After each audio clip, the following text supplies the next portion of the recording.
สบายดีทุกคนเมื่อนี้กับมาเลี้ยงควายคือเก่าภาพบรรยากาศตอนสวยๆแดดแก่แห้งๆ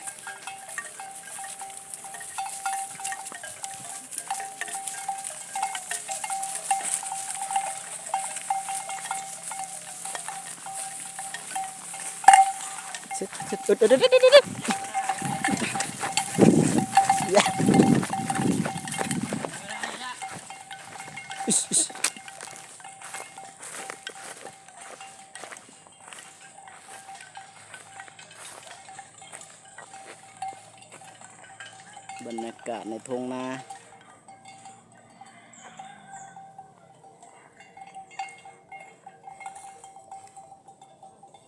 อากาศร้อนแห้งได้ประมาณอยู่37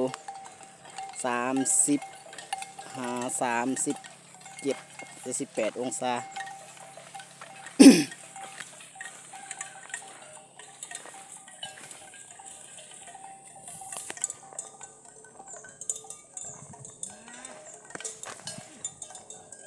นี่มากับหลานแล้วกับพันละเมีย